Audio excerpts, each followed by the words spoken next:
So it's about 5:30 in the morning here in Nashville. I saw this 4Runner for sale on Marketplace.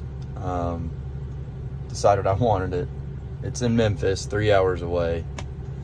Apparently it's a little difficult to rent a car one way to Memphis. That and in Nashville, all the rental cars were taken for the weekend, so I decided to rent a U-Haul.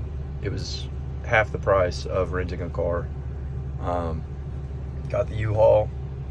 It's like $120. But anyways, it's a 15-foot box truck. I guess I'm about to go down to Memphis, check out this car, see if we can make a deal. I'll shoot an update a little bit into the journey, but fingers crossed. And to make it even more difficult, I've got to be back in Nashville at 5 p.m. for a wedding, so wish me luck. Hope this all goes smooth. All right, so I bought the 4Runner. Just made it all the way back from Memphis. It drove great. Actually 0 hiccups on the way back, which was very nice. Especially driving 300 miles without having, driven it before. I had like a quick little test drive. But anyways, we'll do a quick walk around, just so I can show what I got and how much I paid for it. So I'll do that now. All right, so this is a 2014 Toyota 4Runner in that red color, which I love. I paid $13,000 for it.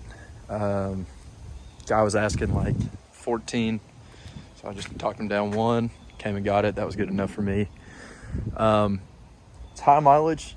It's 222,000 miles, which is, it's quite a bit for paying that much, but it's got that great 4.0 liter V6 that goes and goes and goes. Now, it's cheap because it's high miles, but it also has pretty good amount of flaws. So this fender all dented up. I can probably pop some of them out, but I'm gonna have to beat some of those down. It might just be better to replace that fender. They're fairly cheap online. You can get painted ones for like $200. It's got that stock Toyota plastic cover on it, so once that comes off and the paint under there will be fine. Scratches, clear coat's fading right here. This needs some attention. Let's see. The roof also has faded clear coat. So definitely plan a paint correction on this.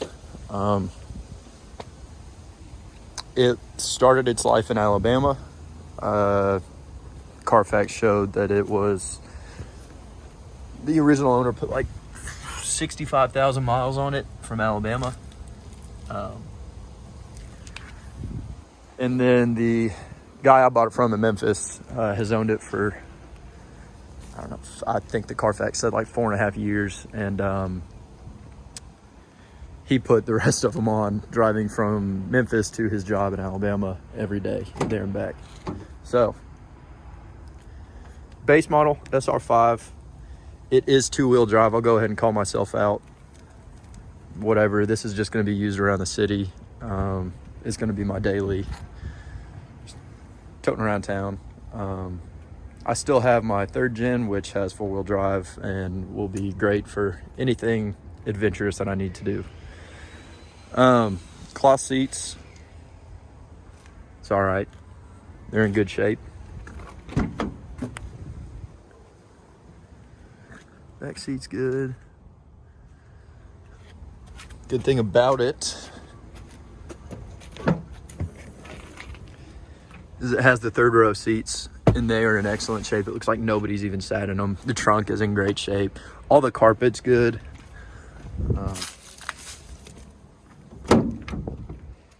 I love the sound these doors make, man. I love a 5th gen 4Runner. Steering wheel's beat up. Mine was too, and I'll show a picture of the one that I had built last, let's see, it was 2018. So I'll show a picture of that now.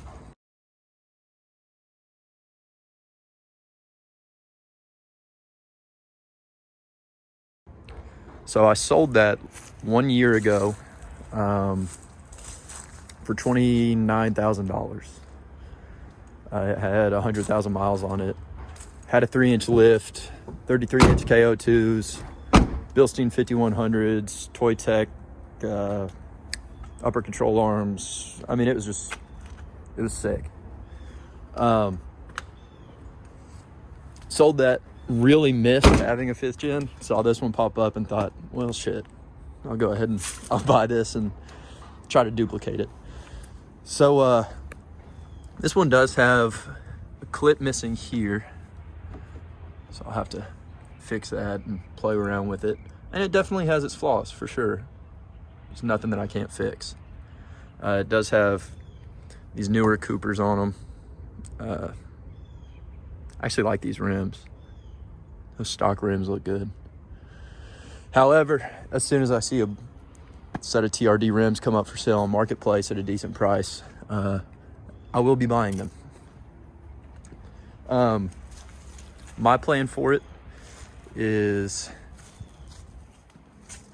a 3-inch lift. I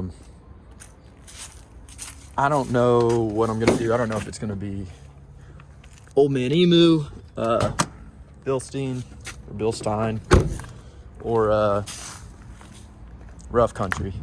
I like Rough Country. It's a Tennessee company. I'm from Tennessee, so probably gonna go with that. And they're cheap. But for 222,000 miles, I mean, brother, she's clean. No accidents. My little pre-trip inspection was, I mean, everything was great. Oil's good. He just had the oil change before I bought it. Transmission shifted great. Car rode smooth. I mean, for 13, I couldn't pass it up. For a 5th gen, I think that's a decent price, even with all the flaws to it. Nothing that I can't fix and correct. And if there is something I can't fix or correct, I know plenty of people that can. So, quick introduction here. My next step is going to be to give it a good detail. Shine it up some. And then go from there, start building onto it. So just wanted to give a quick vlog on this. I will also shout out that there has been plenty of times where I rent a car and go down, far away. Been to Indiana, been to Florida, been to wherever. You rent a car, buy a car, drop it off, and then Uber back to the car. All the rental cars were sold out in Nashville, like I said earlier, so I had to rent a U-Haul, which I've never done before to go and pick up a car, but I will say it worked out great. There's U-Haul drop-off locations, in just much different areas than there are rental car drop-offs. You can drop a U-Haul off pretty much in any neighborhood in the country, and it drove great. It did the job. So there's a hack, I guess, if you're ever in a bind, want to go pick up a car and you can't find a rental or somebody to ride with you, then go get yourself a U-Haul. Do some long haul trucking. But until next time.